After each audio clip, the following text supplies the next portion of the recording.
Timo with his hamstring, obviously. So, we've only got 2.5 weeks to go, so he'll miss the rest of the season. And Ben Davis got a calf injury out of the game, and he'll probably miss the rest of the season as well.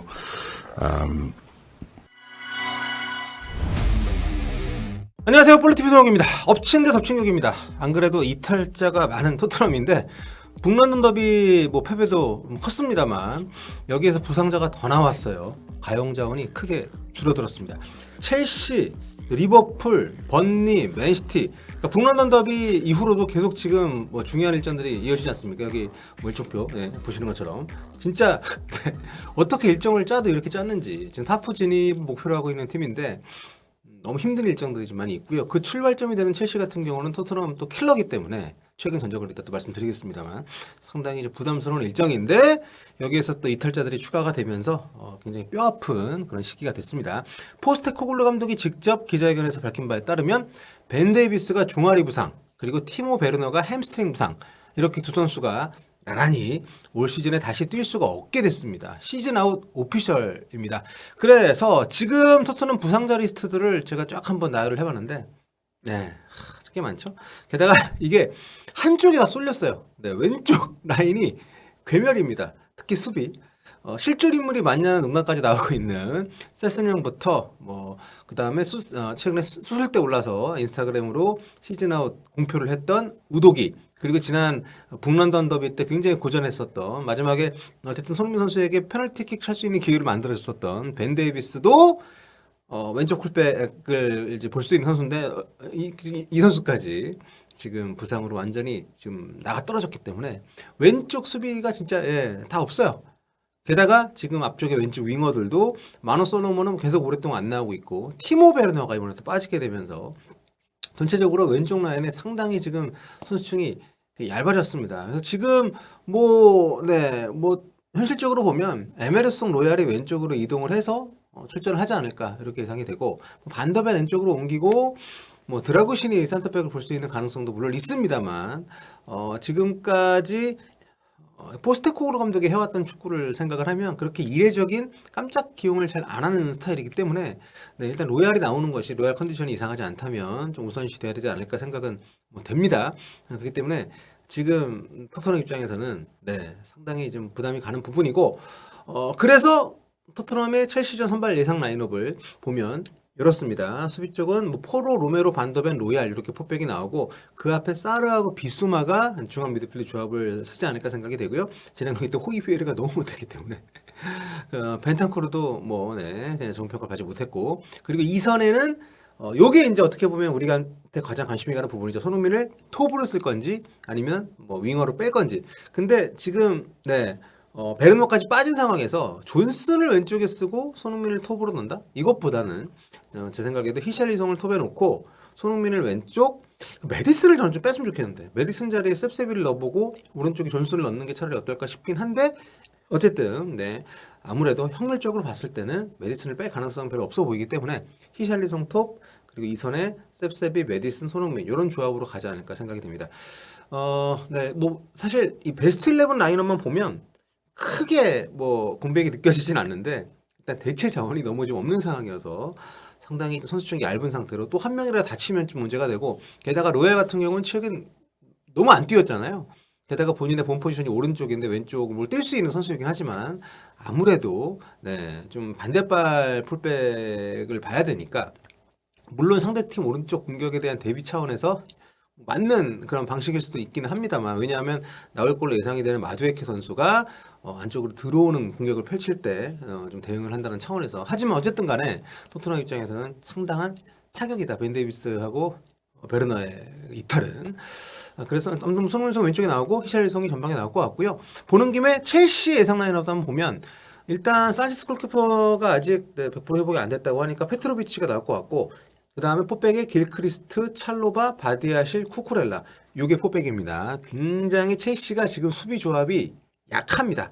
오른쪽에 디사시가 나오면 손흥민 선수랑 대결을 할 텐데, 디사시 선수도 좀 부상이 있어가지고 나올지 안 나올지가 불투명해요. 그래서 어린 길크리스트가 네, 출전 기회를 얻을 가능성이 높고 센터백 조합도 티아고 실버가 또 부상으로 나가 떨어졌기 때문에 굉장히 지금 네, 여기도 찰로바하고 바디아실 정도면 토트넘이 네, 공략을 할 만한 그런 조합이죠. 왼쪽에 쿠쿠렐라 그리고 중원에는 갤러거와 카이세도 그리고 2선 공격 자원의 마두에케, 파머, 무드릭, 최전방의 잭슨.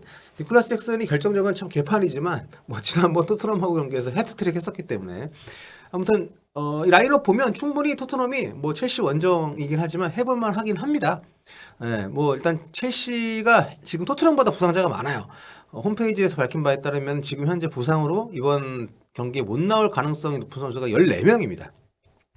여기 보시면은 첼시 부상 선수 라인업이 지금 시즌 아웃 됐다라고 뜬 게 엔조, 티아고 실바, 뭐 치렐, 디사시 이 선수들은 거의 뭐 시즌 아웃된 걸로 얘기가 나오고 있고 그리고 이제 은쿤쿠 같은 경우에 팀 훈련에 복귀를 했다고 하는데 뛸 수 있을지 모르겠고 뭐 구스토, 추쿠에 메카, 뭐 스털링, 리스 제임스 이런 선수들도 지금 선발로는 못 나올 가능성이 굉장히 높다 이런 얘기들이 나오고 있으니까 첼시도 상당히 좀 네, 이탈자가 많은 그런 상황에서 토트넘과의 어떻게 보면 토트넘보다 좀 네, 동기부여 차원에서는 차이는 분명히 좀 있죠. 아무래도 네, 순위 경쟁에 있어가지고 좀 뒤쳐져 있는 팀이긴 하니까. 하지만 어쨌든 런던 더비고 여러 가지 이제 차원에서 지금 전력으로도 첼시는 토트넘을 상대로 해볼만 하다는 자신감을 갖고 있다는 얘기들이 나오고 있습니다. 자, 아무튼 손흥민 선수가 왼쪽에 나오게 될 경우에 직접적으로 맞닥뜨릴 선수들이 첼시의 이제 오른쪽 라인이잖아요. 여기 보면은 이제 마두에케 선수가 라이트 윙이니까 그리고 그 뒤에 길크리스트 선수가 살 거고 충분히 토트넘이 크게 밀릴 만한 조합은 아니라고 개인적으로 생각합니다. 마두에케가 개인 기량이 상당히 좋은 선수이긴 하죠. 스피드도 좋고 왼발잡이로서 이제 오른쪽에 라이트 윙을 서는 선수인데 스피드가 굉장히 좋고 드리블도 굉장히 위협적인 선수고 하지만 수비적으로 압박 지원이나 이런 부분들이 굉장히 약한 선수여서 지금 손흥민 선수와 같은 쪽에 이런 선수가 있다는 것이 저는 뭐 이게 나쁘다고 보진 않습니다. 토트넘 유스 출신이고요. 월반에서 어릴 때부터 굉장히 좀 토트넘이 공을 들였던 선수인데 좀 더 빨리 데뷔를 하고 싶어서 2018년에 PSV 에인트본으로 갔습니다. 거기에서 몇 년 있다가 작년 1월 2022-23 시즌 겨울 이적 시장에 첼시로 좀 왔고요. 아무튼 이 친구는 근데 첼시 팬들이 별로 안 좋아하더라고요. 좀 워크에스 문제도 있고 해서 최근에 그 맨시티전에서 지고 나서 티아고 실바 우는데 옆에서 그때 그릴리시였나? 뭐 이렇게 웃고 떠드는 모습 잡혀가지고 좀 이슈가 됐었던 그런 선수인데 아무튼 이 선수 있고 그 뒤에 이제 오른쪽 백으로 나와서 어떻게 보면 손흥민 선수 직접적으로 더 많이 부딪힐 선수로는 길크리스트 2003년생이고요. 이 친구가 최근에 그래도 폼이 괜찮습니다. 얼마 전에 에버턴전 6대 0으로 첼시가 간만에 대승을 할 때 정말 마지막으로 그때 교체 나와가지고 마지막 6번째 골을 넣었던 선수인데 아무튼 이런 조합이니까 뭐 이런 조합으로 봤을 때는 충분히 희망을 가질만 한데 문제는 토트넘이 첼시한테 정말 너무 약합니다. 최근 10경기 전적이요.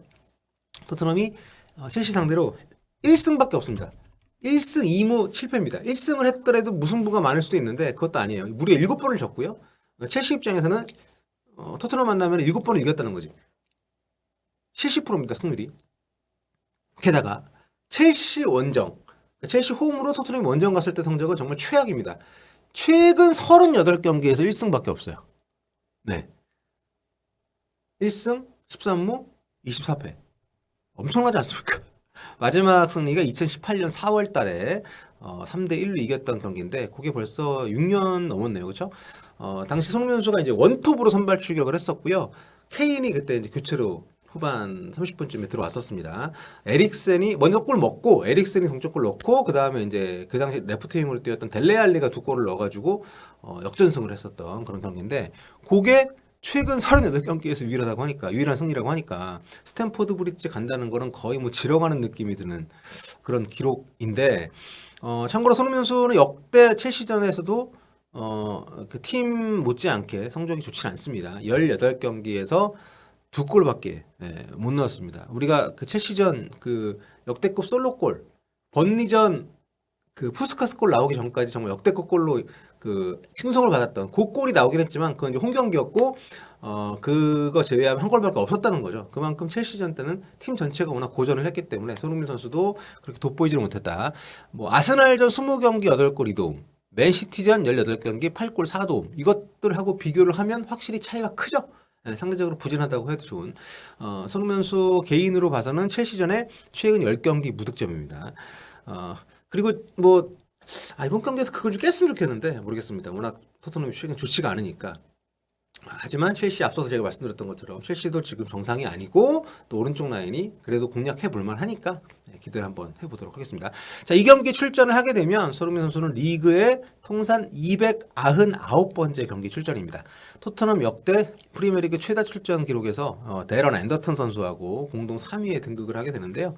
뭐 1위 요리스는 아직 좀 한 3시즌 더 뛰어야 되는 것 같고 케인 같은 경우는 다음 시즌에 넘어설 수도 있겠는데요. 네. 또 뭐 또 재미있는 기록들이 좀 있는데 여기 보시면 이제 첼시가 올 시즌에 강자에게 굉장히 약합니다. 올 시즌 현재 이제 탑 5에 올라 있는 뭐 맨시티, 아스날, 리버풀, 에스턴 빌라, 토트넘을 상대로 지금까지 9번 만났는데요. 1승밖에 없습니다. 1승 5무 3패입니다. 근데 재밌는 게 그 유일한 1승이 강자를 상대로 거둔 유일한 1승이 11월에 첼시가 토트넘 그 원정을 넣어가지고 거뒀던 4대 1승입니다. 그러니까 강팀들한테는 다 약한데 토트넘한테 강하다. 뭐 이렇게 보시면 됩니다. 첼시의 핵심은 단연 콜 파머죠. 지금 뭐 엄청난 2024년 들어서 프리미어리그에서 가장 많은 골을 넣고 있는 선수입니다. 12골이고 그리고 홈에서 최근 7경기 연속골이래요. 진짜 대단한 기록을 쌓고 있는데 이 선수의 움직임을 과연 최근 토트넘의 아주 난리난 중원이 막아낼 수 있을지 토트넘이 워낙 지금 유실점 경기, 그러니까 무실점 경기가 드문 팀이기 때문에 좀 부담이 되는 그런 팀이고 지난 경기 어쨌든 니콜라스 잭슨이 결정적인 개판이지만 토트넘한테 헤트트릭을 했던 선수이기도 하고 그리고 콜 퍼머가 뒤에 받치고 있으니까 이런 부분들은 토트넘한테는 분명 좀 경기 요소가 될 거고요. 최근 경기력이 많이 저하되고 있습니다. 토트넘이 원정에서는 특히 좀 약한데 최근 10경기에서 2승밖에 못하고 있어요. 토트넘 입장에서는 이게 이제 역사상 300번째 런던 더비라고 합니다. 의미 있는 경기에서 과연 승리를 차지할 수 있을 것인지 관심인데 지금 현재에서 좀 이슈가 되고 있는 게 있죠. 토트넘의 코너킥 실점. 스카이 스포츠에서 이거 재밌는 통계를 좀 발표했는데 올 시즌 프리미어리그 1월 27일 이후 그러니까 토트넘 기준으로는 최근 12경기에서 프리미어리그 코너킥 최다 실점한 팀 보면 토트넘이 3위입니다. 그런데 여기 보면 이제 1위부터 뭐 6위까지 봤을 때 다 순위가 낮은 팀이에요. 강등권 팀들이 다 여기 높은 순위에 올라 있고 토트넘이 최상위권 팀 가운데서는 유일하게 있습니다. 무려 7골을 내주면서 지난 북런던 더비 때 2골을 더 내줬죠. 그래가 이제 7실점이 됐는데 아무튼 이런 코너킥 수비에 대한 약점, 특히 이제 비카리오 골키퍼를 잘 못 지켜주는 부분에 대한 어떤 지적 이런 것들이 현지에서 엄청 보도가 나오는데 포스테코글루 감독은 기자회견에서 뭐 그 부분에 대해서 상당히 단호하게 얘기를 했죠. 이미 지난번 경기 끝나고 답을 드렸지만 제 답에 다들 만족을 못하신 것 같습니다. 그래도 저는 변함없습니다. 그 문제 별로 신경 크게 쓰지 않고 있습니다. 이렇게 얘기를 했어요. 지금 우리는 팀을 만들어가는 과정, 그러니까 팀을 좀 더 완성도 있는 팀으로 만들어가는 그런 빌드업이 더 중요하다라고 인터뷰를 했고 그러면서 지금 세트피스보다는 더 지금 중요한 것들이 많다. 이렇게 얘기를 했고요. 그리고 약간 좀 뼈가 있는, 그러니까 본인의 축구 철학을 드러내면서 약간 좀 불쾌함까지는 아니지만 약간 좀 사람들의 그런 지적들에 동의하지 못하는 듯한 뉘앙스. 그게 뭐냐면 사람들은 축구가 무슨 처방전이 있는 것처럼 믿는 것 같다. 프리스크립티브. 그러니까 어디가 아프다 그러면 여기 알약 이거 드시면 곧 나아질 거예요. 이런 식으로 뭔가 어떤 문제가 발생을 했을 때 그 부분만 고칠 수 있는 어떤 요법이 있는 걸로 생각을 한다. 이거 굉장히 좀 뼈가 있는 표현이라고 저는 생각합니다. 그런데 포스테코글루는 나는 절대 그렇게 믿지 않는다. 그러니까 이게 어떤 특정 부문만 딱 이렇게 무슨 부품 갈아 끼우듯이 고친다고 해서 고칠 수 있는 게 아니다. 그리고 전체적인 팀 자체가 완성도가 있어야 되고 뭐 이런 식의 좀 더 거시적으로 축구를 좀 보는 것 같은 뉘앙스의 멘트를 했습니다. 그러면서 이제 승리할 수 있는 축구 스타일 그걸 위한 환경을 만들려고 애를 쓰는 중이고 자기는 처방전 쓰는 방식으로 일하지 않는다고 이렇게 얘기를 했습니다. 그래서 저 철학은 굉장히 좀 맞는 방향이라고 생각은 드는데 그래도 코너킥 실점은 좀 많이 줄여야 되지 않나 이런 생각이 들고요. 또 아스날이 또 그 조브 코치 그 세피스 전문 코치를 뒀고 그로 인해서 엄청나게 세피스가 강해졌다는 공수에 걸쳐서 그런 얘기들이 나오면서 대비가 돼서 더 그런 비판을 받은 게 사실인데 뭐 현재 보도를 보니까 골드 기자가 썼던 기사인 것 같은데 그 세피스 전문 코치가 있었잖아요, 콘테 감독 때. 근데 그 세피 전문 코치는 공격만 담당을 했었고 수비는 수석 코치였던 나중에 감독 땡 잠깐 했던 스텔리니 코치가 맡아서 했었다고 합니다. 아무튼 그나마 지금은 그런 부분에 대해서 포스테코글루 감독이 큰 신경을 안 쓰고 있다고 본인이 인정했을 정도로 보완이 지금 안 되고 있는 부분이니까 상대 팀들 입장에서는 좀 이거 맛집이라고 생각할 수도 있지 않나 걱정이 되긴 하는데 아무튼 첼시와의 경기, 첼시도 최근 어쨌든 올 시즌 좀 부진한 상황 아니겠습니까? 이 두 팀의 운명이 걸린 명승부 될 것 같고요. 자, 이우영 캐스터와 함께 오늘 이 경기 입중계하니까 많이 와서 함께 시청해 주시면 감사하겠습니다. 기대되네요.